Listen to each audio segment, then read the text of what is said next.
naging advantage po namin sa mga legends is pagdating po sa social media. So, kaya nga po sinasabi Facebook breeder. So, kami tanggap namin. Yung social media is ginagamit namin siya. Sinabi ni SP na parang yung social media is ginagamit namin siya bilang armas. Bilang armas. Na-empower talaga ng social media yung... Ginagamit namin yung social media para maging armas, para makabenta.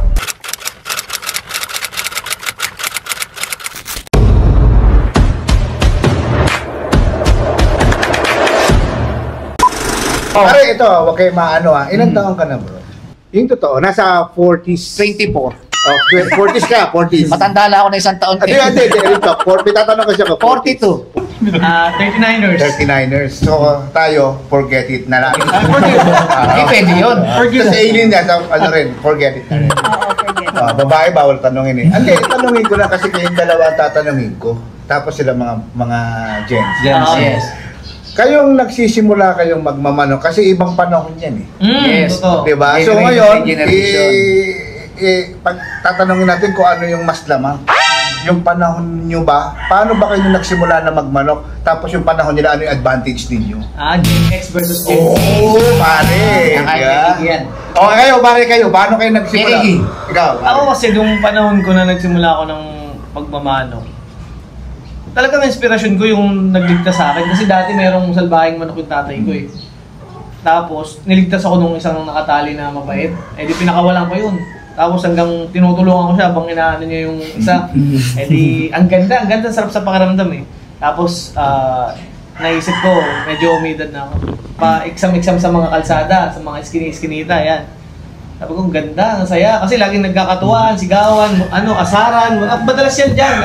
Eh ako malakas din ako mga asar. Bully ka pala kaya. Oo, kuya. Tapos ang ginawa ko, sabi ko, paglaki ko, pagka may pera na ako, bibili ko dito kaila Sir D-Boy, kaila Burburan, mga sikat na dati. So yun, bumili ko nun. Tapos yung mga, sa amin kasi, usually, mga matatanda yung kausap mo lagi, mga ang daming pamahiin, sigarilyo mo muna, pausukan mo ng yung manok mo. Pagka dumiretso yung mata niyan, pointed na yan. Oo, ganun dati. Masasabi ko parang binago na ng Gen Z. Ikaw naman, pare. Ako naman, maganda yan. Tagapatukan ng, di ba, gano'n naman, tagapatukan ng tatay. Tapos, may picture ako noon na pinaka-paborito kong alaga ng tatay ko, na alaga ko na rin kasi nagpapatukan ko na. Yun talaga yung pinaka-paborito ko, yun ang hawak ko. Pre, nagsisimula tayo. Alam niyo yung unang exam, common yun. Umaakyat pa ako sa puno para lang makapanood ng exam nila dati. So yun talaga yung mga hindi ko malilimutang experience ko sa pagmamanok since 6 to 7 years old. Tapos, baliktad kasi yun nangyari sa akin eh. Iba kasi yung istorya ng Gen Z ngayon. Magagaling na sila eh. Ano na sila, mga handle na sila ngayon. Pero yun nga, unti-unti, habang tumatagal, siyempre natututo rin. So yun, doon ako nagsimula. Yung about sa breeding talaga, neto lang recently. Kagandahan kasi ngayon, pare, ito napansin ko bata ka pa. Ibig sabihin, bata kayo, same bata, pero wala nakakapansin. Oo, totoo yun. Diba? Walang social media. Walang social media. Yung kasi pagkakaaba. Kagandahan ngayon, panahon na to. Yes. At ito ang laman ng mga bata ngayon. Yes.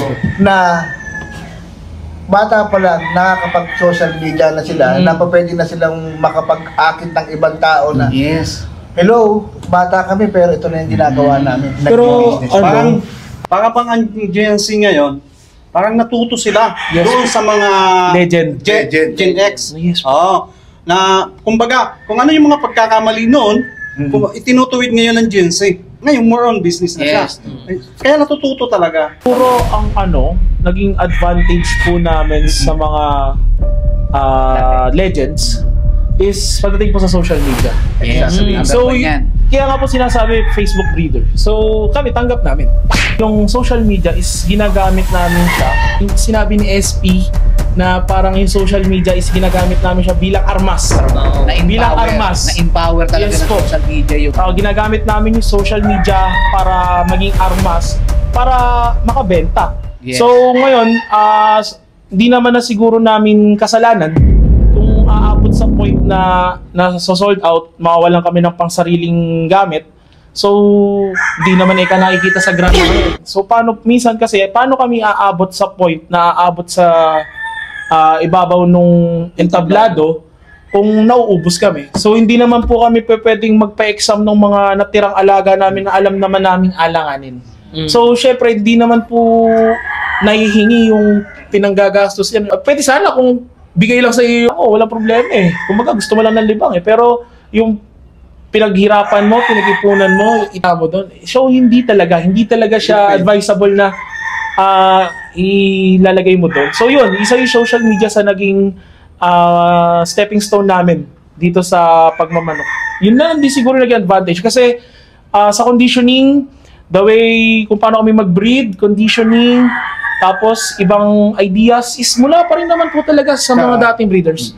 So, siguro ang binago lang namin, for example, nung sinabi ni Sir Kigi na yung bubugahan mo ng usok yung manok. Ngayon bake na. Ngayon hindi eh. Bake na yun. Joke lang. Sa ngayon kasi, hindi siya pwede. So sino ang matinong handler ang gagawa na bubugahan niya muna yung manok niya bago niya isalang? Diba? So yun yung siguro mga naging changes. And then the way kung paano maging ng stags, puro mental conditioning po pagdating sa stags. Maraming innovations na rin talaga. Yes po. Innovate talaga. Yes po. So napakadami na po ng mga bagong sistema, bagong programa na nailabas ngayon. Simula nung lumabas yung mga companies na malalaki. Hindi na natin kailangan magpakain ng madami eh. Yung minsan pagka alam mo manipis ang manok mo, ba't mo kailangan pakainin madami? Kailangan marami kasi para tumaba. Ngayon, purga, vitamins, ang ganda ng resulta. Hindi mo na kahit 40 grams, 35 grams. Ang ganda ng buka ng katawan. Yan ang mga makabagong ano ngayon. Yes po. Sa nutrition Sa gamot din po talaga. Ibibigay ng makabago. Nutrition Saka mahihiya. talaga kompleto na. Kasi dati nung nakukwento ng lolo ko, pare, Mais lang. palay-palay na. Mais nga lang, yun. mais lang. Pero pagdating sa record, syempre legend pa rin talaga. Legend pa rin talaga. Hinahangaan po namin yan. Kudos po sa mga legend nating breeders. So, no hate pagdating po sa kanila. Siguro, ang nagiging ano lang po ngayon, nagiging talagang usap-usapan na init sa social media na yung mga batang breeder na sumisibol, na nagiging negative po para sa ibang breeder na di naman nakikita sa buhay ng tao kasi, meron talagang nag-upgrade. Yes po. Ang mapapayo lang natin, siyempre, minsan, hindi wag tayong matakot sa pagbabago. Yes. Dapat bukas ang isipan natin na Kailangan din natin magdagdag. Yes po. Meron tayong mga napuntahan, hindi natin sabihin ibang farm na ilang beses sila talaga tatagumpay sila sa gitnaan, pero and yet, hindi sila kilala. Yes po. Ano yan? Pero, diba? Pero sa akin po kasi, kung tatawagin kami breeder, wala naman pong problema. Goods kami doon kasi yun yung reality. Pero parang mas tatanggapin ko na hindi kami nakikita sa... Pero yung mga alaga namin, buyers namin, sila yung nagpa-perform. Wala problema. Kasi alas yung lang naman. Kasi mas feedback eh. total mas proud po ako doon kaysa yung breeder ka talagang kilalang kilala ka, pero yung mga buyer na nakakakuha sa'yo is hindi kayang i-maintain yung bloodline mo na, yung percentage ng bloodline ng manok mo na yun. So, para sa akin, mas okay na yung hindi mo ako makita sa ibabaw ng entablado, pero yung mga clients namin, kaysa pero yung mga buyer mo naman, laging may hinaing reklamo o hindi mahiyang sa manok mo, wala din po. Sa madaling salita, ang ibang tao mismo ang nagsasabi. Sabi nga, let the chicken talk. The chicken stock. Ginagamit namin yung social media bilang mga new generation na maliit na breeder para maging lakas namin yun eh. Kumbaga, yun yung advantage namin po. Buti nga po, may mga legend breeder na rin talaga na active sa social media. So, kahit sila, na-adapt din po nila yung mga namin ngayon. Marami na rin na mga legend na inadapt na nila yung pagpapako. Yes po. Kailangan kasi pag di nila inadapt yung mga mahuhuli rin sila. Totoo. Maiiwan Yun po siguro. yun. So, totoo po yun. Yun naman talaga yung hindi naman actually issue talaga yung Facebook breeder. Actually, ganun po ginagawa namin parehas. Pero, nag-e-po kami, hindi lang kasing dalas or kasing dami nung kagaya ng mga ibang breeders talaga na sikat. So, kami, at least, kung hanggat meron kaming naiiwan dyan na alam namin kaya na mga makipagsabayan, yun, sinasali namin sa exam. Pero, once na alam namin hindi siya ubra, alangan siya. Ba't namin ipipilit? So parang ginisa namin sarili namin sa sarili namin mantika. May dadagdag ko lang, Gen X. Pag sinabi Gen X noon, halos karamihan ng mga breeder doon na naniniwala sa pamahiin. Yes. Karamihan, Sa Gen Z ba? May naniniwala oo ba? nga. Oo nga, Gen Z. Hindi, Sa pamahiin? May pamahiin ba kayo dyan? Oo, siya po, may favorite na damit pag pupunta. yes, may favorite ako damit. Meron! So yung na yun, edition na yun, tuloy-tuloy pa rin Dala-dala siya. pa rin kayo. Wala naman po yan sa Wala po sa mga maniwala. Kumbaga, wala naman siya sa generation ng tao eh. Kasi kahit naman yung mga ninuno natin, naniniwala sila sa malas at swerte. Wala yan sa generation ng tao. Talagang naniniwala lahat ng tao na malas ako ngayong araw. Bigyan mo kami ng sample pare kung ano yung mga pamahiin na talaga pinaniniwalaan niya. Ayun, gaya nga po nung sabi niya sa damit. So kung itong damit na to, ito ulit susuot ko next examination. Okay. Parang Ganon. Ano ka, lucky charm? Yes, kumbaga ko, for example, Nalagay niya kanari yung manok sa box. Kikis mo. bubulungan mo. Syempre, ang manok parang tao yan. Totoo yun. Parang tao Kasi yan. lang siya makapagsalita, pero alam ko na nakakaano Yes. din siya. Nakakaintindi Nakaka-adapt rin din yan. siya Yes sa po. atin. Bakit pag yung manok, inano mo sa magugulang, matututo, di ba? Yes. May nakukuhang aral. Oo po. Pagka, gaya ng ginagawa namin, pagka ko-condition po kami ng stags, laging stag versus bull stag or cock. Kasi bakit? Yung estilo ng cock or ng stag, ng bull stag, na-adapt nung stag. Pero, believe ako, Bakit? dahil Gen Z umuusbong pa lang yun, pero mas maraming alam. Yes. Totoo yan. Hindi naman po Tingin ako doon. siguro mas marami kaming alam dahil sa generation namin ngayon. Marami kaming alam sa generation namin na. Yung alam nung old school, ano nangyari, dinagdagan nyo lang eh. Opo, parang Marami kayong in-adjust lang. Continuous learning ba, Continuous kumbaga? learning lang. basta po yung explanation ko about legends versus Facebook breeder is hindi siya negative. Okay, so in-explain lang po namin kung ano yung mas na-improve or mas meron ngayon compare po sa noon. Pero kami naman po, hanggang ngayon, ginagawa namin kung ano yung mga meron noon. Thankful pa rin sa Pero yung for example, magpapakain ka ng palay, magpapamurga ka ng mga, for example, organic. So, yun yung mga bagay na hindi namin inadapt Medyo dito. iniwan na. Kasi meron naman na po tayong mga product na easy na makukuha natin sa mga poultry supplies. Yung product na yun, syempre, inaral yun eh. Oo. So yung nutrition na para talaga sa manok, Nandun na lahat. Tsaka, hindi pare-pares ng estado sa buhay. Totoo. Kasi, sabihin natin silang lagi natin nakikita sa entablado. Kung ang bulsa naman nila ay malalim, paano naman kaming mga ang bulsa wala naman sa kalaliman ng kanila. So, Lang tayo. hindi mo talaga kami makikita madalas pagdating sa entablado. Yun yung explanation ko kung bakit mas okay na gawin negosyo yung ano. Kasi Yes. for example, si Idol SP, Or nangangarap ako na mas malaki pa dito yung maging manukan. from nothing to something. Yeah. 'Di ba? Yes. So Ganda. umabot siya sa point na binabaha siya, umiiyak siya. Hanggang sa ngayon, 'di ba? Ilang may conditioning area siya, may ranging area, may cording area, 'di ba? Ang gandang motivation, ang gandang Sobra. inspirasyon ni Idol SP. Ang bilis ng ano niya. Ano ba yun, Sir Mark? Ang bilis ng transition niya. Pandemic, pinanonood ko kung paano siya mag-select ng broodstag, tapos kung paano siya magtimpla ng materials, yung from back to father, back to mother, ganun, kung paano gumawa ng pure yun. Talagang nasubaybayan ko si Sir SP, Roel Amano. Yeah, shout out, Paring Roel, Sir shout Roel out. Amano. Kay Idol SP. Grabe, hindi lang siya yung from nothing to something. Something. Hindi, parang siya is from nothing to everything na eh. Yes. Pinaka nakakainis sa kanya, napakagandang lalaki din eh. Si Buddy. Nasa kanya na lahat eh. Buddy, nakakainis ka. Para kasi Daniel Padilla. Nasa yun na ang lahat. Oh my God.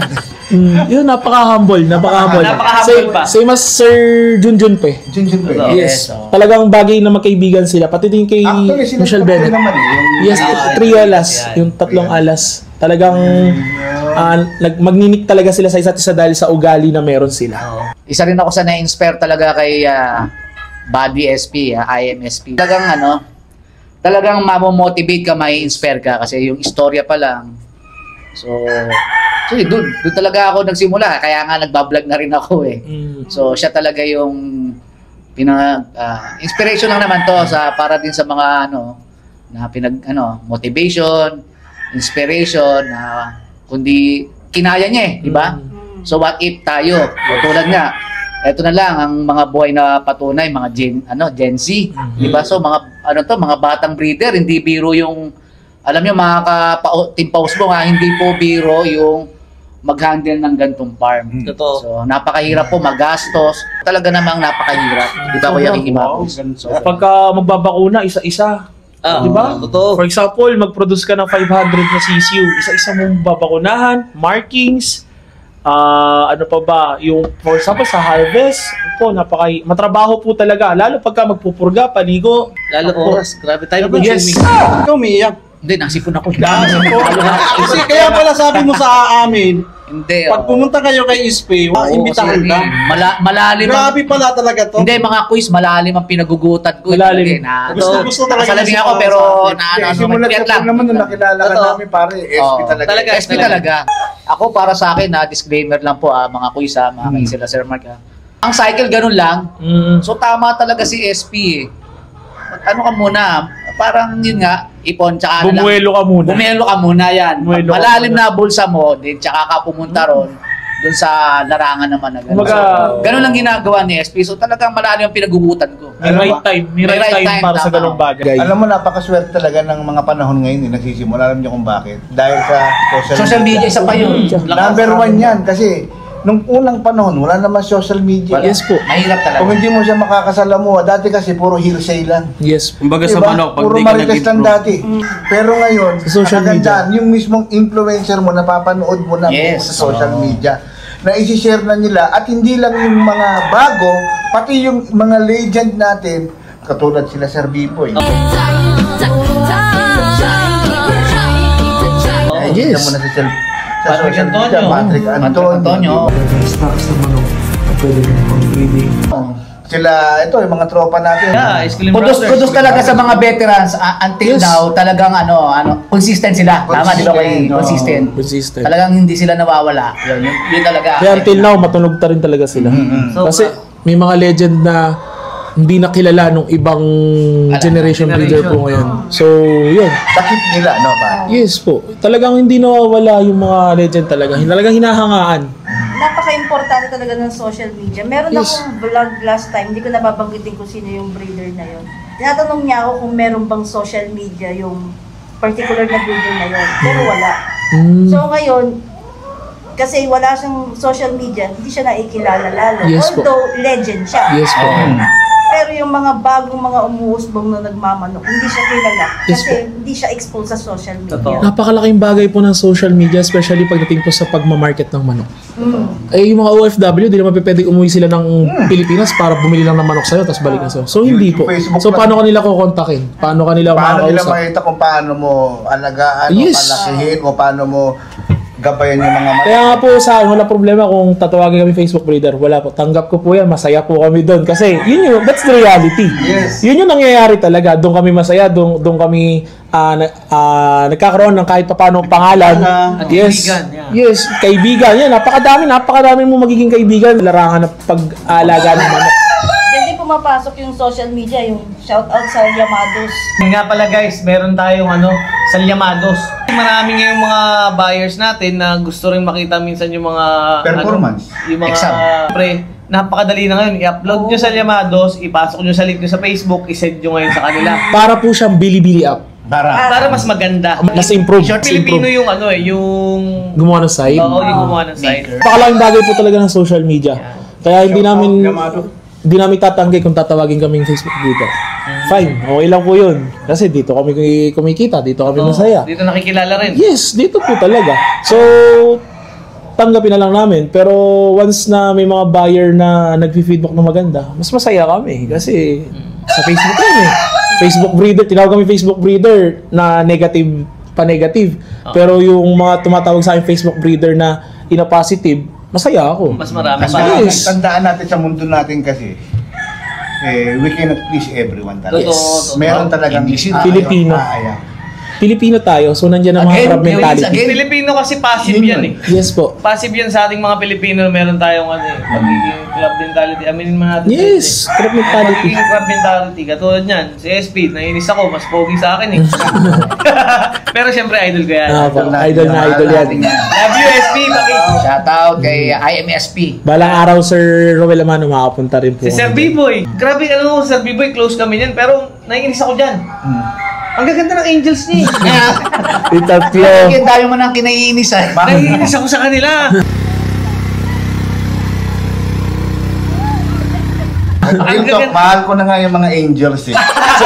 Shoutout din po kay Ma'am Aneng. Ma'am Aneng, si Sir Agatan. Yun, idol napakagagaling sa social media. Ano ba si Sir Agatan in person? Hindi pa po. Kumbaga, more on sa Facebook po. Ang pogi sa personal niya. Shoutout! Shoutout kay idol. Shoutout kay paring siya yung gumawa ng kanta ng TikTok. Shoutout Sir Agatan. Yung jingle campaign, kung tawagin. Ang galing niya akitin ng tao. Sabi ko kanina, pagka magpapanto ka, sinasabi mo, manonood kang video, papanto ka sa cellphone ka muna. Pero pagka nanonood ako ng vlog, for example, The Pausbong, Sir Agatan, Sir SP, parang mas buhay yung diwa ko eh. Parang, kasi nagiging interesado ako. Lalo na sa mga kalokohan ni Ma'am Aneng. Yung mga content niya na kalokohan. Ay, sexy. Hindi, si Ma'am Aneng. Walang mali siya. So, ayun na nga, bago tayo maghiwalay-hiwalay, actually hindi pa kasi pangako ni Sir na ipapakita ng mga idol natin yung mga bloodlines. Yes po. Kung ano yung mga piyesa niya dito. Yes po, mga materials papakita mo. Puntahan natin yan, excite na ako eh. Yes. Sir, baka may mga this coming event kayo. Shoutout, sir. Shoutout po sa family ko syempre, sa mga kaibigan ko dyan, sa MP3 Tugatog Farm, kay Engineer Atoy, kay Kuya Willie, kay Tito Ian, yan. So, solid yung mga grupo na yan. Sila yung katuwang din namin sa pagbili ng materials. So, kung ano yung meron kami, meron sila. Kung ano yung meron sila, meron din po kami. So, batuhan lang din po talaga kami. Sir Jay. Sir Jay. Shoutout po sa girlfriend ko. Sila pa rin. Sila pa rin. Yun ang katibay. Strong nga. Shoutout po sa girlfriend ko, tsaka sa pamilya niya, tsaka sa negosyo po namin ni Jari Apparel. Guys, pag malisay sa tulang sisihan na. Flex mo yan. Flex ko na pa rin damit. Salamat sa sumusuporta sa amin dahil kundi dahil sa inyo, hindi wala kaming ipon. Shoutout po sa mga kliyente namin. Sa mga, Yes. pamilya namin na sumusuporta sa amin tsaka sa mga kaibigan ko. Yeah, especially sa mga clients namin, walang sawang pasasalamat sa suporta po ninyo. Asahan nyo po na yearly, mas mag-i-improve ang Our Brothers. Asahan nyo po yan. Maraming salamat po sa inyo. So actually, isa ako sa patunay nung nakita ko yung mga bloodline nila Sir Mark ng Our Brothers, solid. Kita mo na kanina, di ba? Solid. Sabi ko mag-iipon ako, bibili rin ako materials. Nagtanong na agad si Sir. Ikaw pare, may shoutout ka ba? Ako? Shoutout lang sa mga followers at subscribers ko. Please, paki-subscribe na lang yung aking YouTube channel, Strong Chicken TV, and then aking Facebook page. Yun lang, sana mag-support kayo. Yun lang, salamat. Strong Chicken Game Farm. Supportahan natin sila. Girlfriend mo yun? Sa asawa ko, sa babe ko, tsaka kay The Junior, yun sa anak ko, tsaka Junior. Shoutout anak, yun lang. At sa parating na event, Yes. Tag naman. Sa mga naghahanap po ng mga showcase, available pa po yan kay ZY. Pag-message na lang. Pwede nyo i-message ang buong team Pausbong. CY Marketing. At syempre, pare, panahon ng breeding ngayon, alam mo na kung anong kailangan. Incubator. Battery cage.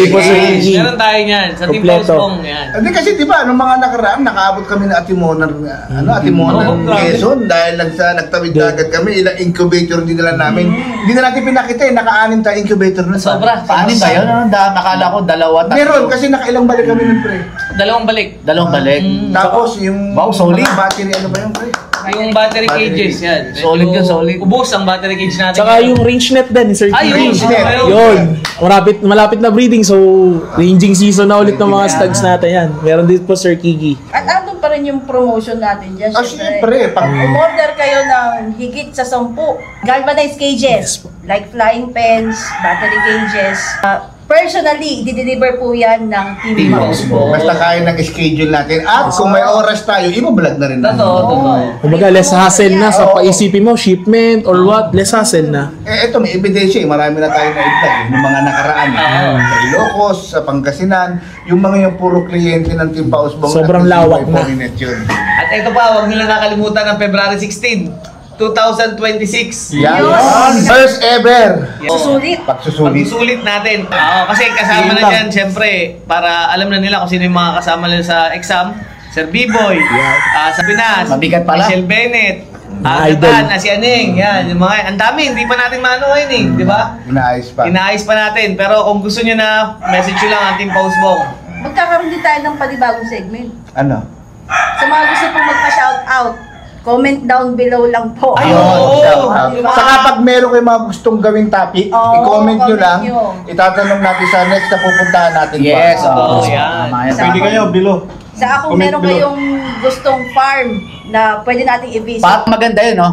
Question nyo, sagot ng Team Pausbong. Team Pausbong. Yan. Ang gandang ano yun. Ganda yun. Comment below. Question ni followers, sagot ng Team Pausbong. Yes. At syempre, maraming salamat pala kay paring Strong Chicken kasi pumunta siya ng bonggang-bongga. Kumbaga, collaboration tayo kay paring Yes. Sana pare, madagdagan pa to. Looking forward ako dyan. Kaya nagpapasalamat ako sa mga quiz ko sa Team Pausbong. Yan. First ever namin collab. Yan.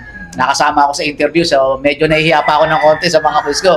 Kilatians, pero yun nga, ginagabayan nila ako, so maraming open naman tayo sa lahat, pare. Sa lagay na yan, nahihiya ka pa. Sige na mga kaibigan, paalam muna tayo. Siyempre, yung pinakano natin, Team Pausbong!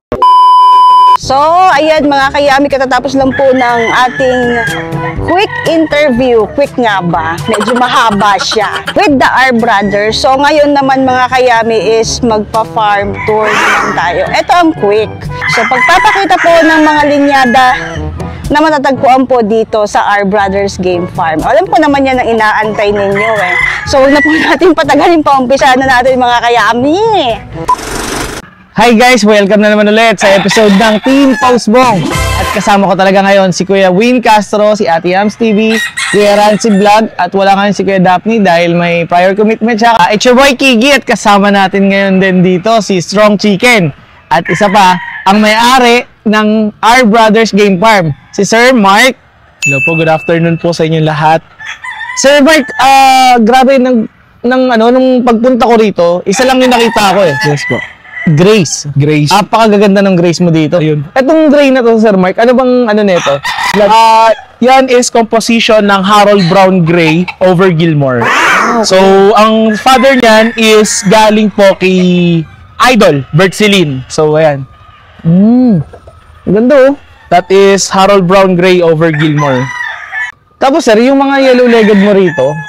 Yung mga yellow-legged Grays is may pasok na po yan ng Boston, ng Kelso. Yan. So, kumbaga, sabi nga nila, 'di ba, ang isang putahe masasarap kung titimplahan natin. Yo. So, ganoon lang din po yung ginawa namin. Kaya nga wala pag kami mga buyers na nagtatanong, "Sir, may pure na gray ka ba diyan?" Lagi ko po sinasabi is wala. So, lahat po ng gray namin dito ay halo-halong blend position na ng iba't ibang para at least malinaw. Tsaka ito pa, Sir, meron ako nakita dito. Pulot dahil ko rin tong kulay dark to eh. Yes po. Gilmore din ba to, Sir? Yan is pure Gilmore. Isa po ang Gilmore sa pinaka bread and butter ng aming farm. So sila yung ginagawa naming pang-cross sa sweater, sa Boston. So yan, tinabi ko na siya para gawing brood stag. Kasi yung tatay niya is 9 years old na, Sir Kigi. So kailangan humanap kami ng pamalit. Pero susubukan muna namin siya. Tsaka siyempre, hindi natin makakalimutan dito, yes, Sir Mark, yung SBR. Yun. So, yun. Pagdating sa SBR, Mount Banahaw po. Authentic material. So, kanina, pinagsayaw namin yung dalawang SBR. Napanood naman po nila kung paano magsayaw. Yung dalawang SBR, kahit father tsaka yung anak, is parehas. So, let the chicken talk nga po. SBR po natin, F1. Yan. So, medium or med to high lang po. Sobrang blessed na kung may lalabas na med to high. SBR. Yan talaga usually ang sukat nila, no? Yes, Kahit ako, hirap ako patangkarin yan.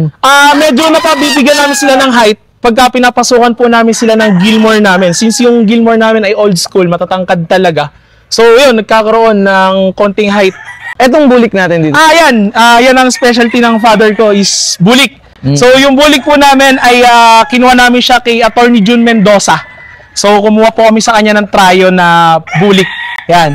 So, kung mapapansin nyo, 6 na babaeng bulik ang ginamit namin this year pero wala kayong makikita na accord na bulik. So, isa lang po ibig sabihin nun, sold out na po tayo sa bulik. So guys, ito makikita nyo ngayon dito, napakaraming linyada rito. Sir Mark, ano pa po ba yung mga linyada natin? Meron din pa po kaming sweaters, Boston, Kelso. Yan. Yun. So, yung 3 bloodlines po na yun, sila yung pinagbabangga-bangga din po namin. Palitan lang din po talaga. Pwede ba natin, sir, makita at pakita natin sa kanila yung Boston natin dito? Okay, so yung original namin Boston, nandun siya, medyo dry na. So, hindi na So, ito, papakita ko yung F1 ng Boston po namin. Yun. So, ito, sample po ng Boston. Tangkad na. So, ayan. So, nilegban ko na po siya para at least talagang not for sale. So, talagang sabi ni Sir Bert, ang Boston, talagang matataas. Sabi nga nila, huwag ka nang gagamit ng mataas na broodstag ng Boston. Kasi, sure, super high station lalabas. So, hanggat maaari, medyo mababa kasi malalaki talaga mag-produce ang mga Boston. So, kaya kahit galing sa materials na mababa, talagang taas pa rin po talaga binubuga. Talagang selection na lang din po. Kaya minsan kinocross namin sila sa mga grays kasi ang Harold Brown, hindi sila kataas ang manok. So, nakukuha nung grays yung appearance pati yung talino nung Boston. Eto sir, parang picture cock sa akin tong gupit na to eh. Pogi na eh. So, ito po is Red Kelso. Yan po. Red Kelso po yan. Out and out marking po. Yan po ang Red Kelso Out and out? Yes po, ginaya ko po yung markings na Sir Boy. Out and out markings na Red Kelso. So ito, isang pa rin pong Kelso na light. Yan. So yan, mga Kelso po yan. Talagang kami dito, hindi lang kami pwedeng pogi lang. Kailangan may talino. Talaga nasasala. So po, talagang kailangan sala sila. Hindi pwedeng pogi na yan, pwede na yan. So kailangan hindi lang basta appearance. Maganda ng mga Red Kelso rito. Yan. So, kung mapapansin nyo, bakit po sila wala ng comb and wattle? Kasi po, bagsak talaga sila. Kahit pumunta kayo kay Sir B-Boy, sobrang bihira nung tuwid ang palong na Kelso, kahit white Kelso, sobrang bihira. So, hirap magka-straight coat. Yes. So, para maiwasan yung pagkaduling, inaagapan po namin. Totoo. Pagkaduling, pagkabulag, yan. Yan. So, inaagapan po namin. Yeah. So, dito, mapapansin nyo, bagong tuli pa sila. So, medyo sariwa pa yung nila. Yan, example ng black grays namin na talagang tested na rin po talaga namin. Oo nga, grabe. Papayaan ng kulay niya na. Ayan, tsaka yung tindig niya, parang tao na po kung tumindig. Ayan, no? Yan ang black grays. Yung black grays namin, hindi lamang po siya halo ng SBR, tsaka ng grays. So, meron din kami nakuha pulit kay Sir Edic ng JMB. Yan. So, last year, kahit isang gray, wala kaming nasilat sa lahi ng black gray na yan, tsaka ng Harold Brown. Black. Yan. So, ano kombinasyon ng black gray niya, sir? Yan, sir, kung tutusin, ang alam ko lang sa side niyan is yung father. Pero yung mother po na yan ay si Sir Benedict na po ng JMB Game Farm ang nagtimpla nung mother. So, basta ang sabi mo po sa akin, black grays. Parang dito, sir, hindi ka maliligaw dito. Alam mong Kelso agad eh, no? Body structure niya pa yes lang. po. Kelso. Meron din kami Boston Kelso, yan. Ito po is, nagkaroon po ako ng isang pulit from Nene Aguilar na dark Kelso. So, yan, yung offspring. Yes. Actually, 5 sila eh. Ito na lang naiwan eh. Talagang kompleto eh. You know, dark Kelso from yung nanay, pero ang tatay po is kay Sir B-Boy. Kumbaga straight Kelso po. Oo. So guys, pagka nag-breeding kayo ng Kelso to Kelso, ang tawag doon straight breeding. Straight breeding po, hindi po siya pure. Oo. Yes po. Pagka line breeding naman, tatay sa anak. Ayun. Yan. Mga inbreeding. Inbreeding. February born na po yan.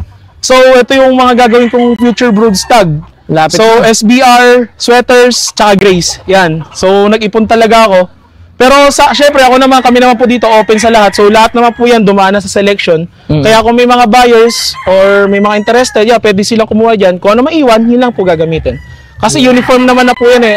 Magkakasing height, suka at ang katawan, ng bone structure, pare-pares na. Kaya kahit alin maiwan, okay lang din po. Yeah nga sir, grabe, ang gagandang lalaki ng mga nandirito. Gusto kong makita ngayon sir, pakita natin sa kanila ang mga chicks mo. Dandahan na lang po kayo kasi medyo pumaputik, baka Ang dami nga. Puro rest na to sir. Pullets, tsaka bull hens. Naka-rest na yung karamihan, no? Opo, kumbaga ano na yan, hinintay lang namin mag-molt. So guys, pinapahinga nila Sir Mike yung mga pullets ngayon kasi malapit na naman ang breeding season. So mag-harvest na ulit. So makita nyo, nandito yung iba kasi medyo inaaway sila doon sa loob. So pinili namin ihiwalay. Yan. Pero lahat po yan dumaan na sa selection. So kahit alin ang maiwan, gaya ng sinabi ko noon, walang problema. So guys, gusto nyo makita ang marami kong chicks. Ang dami kong chicks dito sa likod ko ngayon. Kuya Win, eto na yung mga chicks ko. Ayan. Ito yung mga chicks nila Sir Mark dito sa R Brothers Game Farm. Ang dami, grabe. So dito sa ranging area ng mga babae, meron kaming almost 150 pieces na babae. So dito, meron pa din dito sa labas. So nandyan lahat. Bulik na JM Fantastic, bulik ni Sir Bert, Machine Gun Kelso ni Tong Sunny, Boston, Sweater Boston, SBR, Red Kelso ni Sir B-Boy. Yan, nandito po lahat. Yung Grace, kompleto po. So, pati yung mga offspring namin na Gilmores, yan, nandyan lahat. So, sa mga baguhan pa lang, kung nagtatanong kayo bakit alam ni Sir at paano niya mapipick kung alin dito yung mga materyales niya, yun yung, kagandahan ng markings. So, yes po. Pag may markings ka, alam mo kung ano agad yung linyada. Hindi ka maliligaw. So, dito rin po, para at least, for example, may mga buyers po kami na pupunta dito, hirap naman din po kasi kahit may marking, hahanapin mo isa-isa. So, ang ginagawa namin po dito, bago namin pawalan dito, nilalagyan po namin sila ng cable tie. Depende po sa bloodline nila. For example, the Kelso. O pag red Kelso, white cable tie. White cable tie. So, pagka sweater, double red. Boston, single red. SBR, double black. Ang Gilmore, single black. Ang Grace, blue. Bulik, green. So, yun. Kung at least, pag nakita namin yung kailangan namin kulay sa ranging area, huli na lang po kami ng huli. Hindi na po namin isa-isahin pa. O pagka nakahuli ka ng pula, bloodline nito. So, less hassle, tipid din po sa oras. So guys, yun yung kagandahan ng pagiging teacher ni Sir Mark kasi talaga isa lansan na lahat. So, customize lahat sa mga, parang libro rin yan, yes no? po, kailangan talaga, may tamang proseso sa mga ganyan. Kasi, tipid na yung oras mo, di ba? Kasi maghahabol-habol ka dyan. So, sayang ang oras. So, kailangan one click lang tayo ng one click palagi. Yun. Okay, so ayan ang offspring natin yan. Yung regalo sa ating bulik ni Sir Bert na pullets, nandiyan din, dalawa. Ayun. Tapos may Gilmore mga SBR. Ganda ng babae nito Yung gusto ko sa mga babae. Yan, matatangkad. Maputi ang legs. Si Sir Bert, may lumabas siya na pure sweater pero kulay puti. Puti yung paa, no? Opo. Pati mismo balahibo niya. Okay, puti rin. Opo. Nakakalito. Yun nga po, pero sabi niya, talagang galing sa sweater family. Nandun kami nung pinakita sa ang ganda talaga. Minsan yung mga throwback na yan, talagang yan nagbibigay ng pangalan Opo, di ba, Sir B-Boy nga po, from Red Kelso, nag-throwback ng puti. So, white Kelso. Naging parang naging treasure kay Sir B-Boy. Oo, sabihin niya sabi niya Naging kayamanan kay Sir B-Boy yung white Kelso na yun. Kasi, isa yun sa tumatak na sa tao pag narinig na B-Boy Enriquez, puti yan, puti. So, ganun din po. Pero hindi nila alam, dati kay Sir B-Boy, ang mga gamit ni Sir B-Boy is McLean. Yan. Yes, yan. Yung mga hatches. Diyan talaga siya sobrang solid dati. Kaya yun yung isa sa bloodline na kinuha ko sa kanya before. The McLean Hatch, tsaka Super Sweaters po. Kasi kahit saan mo daw siya infused. Yes po. Para siyang Gilmore din, no? Oo, yun. Isa rin yan. Hatch din po talaga. Kasi dito, gusto ko talaga magputi. Kaso sa area namin, hindi pa pwede dahil supok ng araw. So, hindi kagaya Sir B-Boy, maraming puno, nakakasilong sila, hindi masisira balahibo. So, dito kasi sa amin, hindi pa pwede kahit gustong-gusto ko. Parang, syempre, pangulay, iba yung advantage pagkasanay yung manok mo sa ganong kulay. Totoo. So, namili kami. Grace at bulik talaga ginawa namin pangulay. Kaya pala wala akong napon na dito na puti. No? Yes po, wala talaga. So, ang pangulay namin dito, Grace at bulik. Pero, parang, syempre, di naman porket pangulay, kahit saan ka lang kumuha. Kailangan, quality din. Syempre, di naman pwede puro pararamihin mo lang sila. Kailangan, binibenta natin tayo, share din po natin sa mga ibang kaibigan nating breeder. So, kaya napili namin noon si Sir Bert tsaka si Attorney John Mendoza. Yun. So, Sir Mike, Sobrang salamat Yes po po, at napagbigyan niyo po kami at salamat din mabisita at mapakita natin sa mga ka-team pausbong natin itong mga materyales Yes ng po. Our Brothers Game Farm. So kayo guys, kung gusto niyo pumunta rito at mag-avail dito kay Sir Mark. Sir Mark, saan po ba kayo pwedeng tawagan? Pwede nyo po kami tawagan sa number na 0923-450-4156. Yung mga online friends naman natin, Sir Mark. Sa Facebook po, pwede nyo po kaming i-contact sa Our Brothers Game Farm, CJ Ramos, Andrew, Our Brothers Game Farm. So kami tatlo. Magkano, sir, yung mga usual na ano natin itong mga stags? So sa battle stag or sa cross stags po is 6,000 po kami. Then sa materials po 10,000 to 12,000 depende po talaga sa pag-uusap natin. So kami naman po madali kaming kausap once na, sir, pick up ko diyan, pwede ba ganito na lang? Sure, wala pong problema basta kaya. And then sa pullets 3,000 and 5,000 po. Grabe, magpapamura ka pala dito. Ang mura. Ano naman po. Ang mura, sir. Yung 3,000 mo, ano yun? Cross pullets po yan. Pero nagbibigay po kami ng 2 pieces, 5,000 pesos po sa cross pullets. So, fix po kami sa pure. Ayan guys, grabe. Napakamura naman pala dito. Pero nakita niyo naman yung quality ng mga materyales dito, di ba? Wala kang tulak kabigin. Sobrang mura. So kayo guys, alam niyo na, ang phone number ni Sir Mark, tawagan niyo lang siya at kontakin niyo siya sa Facebook ng Our Brothers Game Farm. Yun. Maraming salamat po. Salamat po. Sana hindi ito ang huli. Ay hindi sir, babalikan po namin kayo dahil mura pala. Mura po talaga dito. Sabi nga po ng ibang OFW, parang ang laking tulong nung mga Facebook breeder kagaya namin na nalilibang din sila, napapanood nila yung mga ginagawa ng videos. So ang Brothers Game Farm, ito yung example namin na pure sweater. Tapos yung presyo ng manok is sapat sa kalidad ng manok namin. Yun. Pwede bang pagka itong mga to mamaya baka may mag-message na naman sa atin eh. Pwede ba silang magpasabay sa atin, Gawin? Pwede po sila magpasabay. Basta contact niya rin po sila or kami. So, pakilala lang po kayo. For example, ako po si ganyan.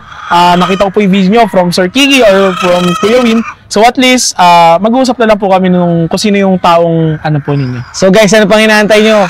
Kontakin nyo na si Sir Mark at ang Our Brothers Game Farm. Tara na!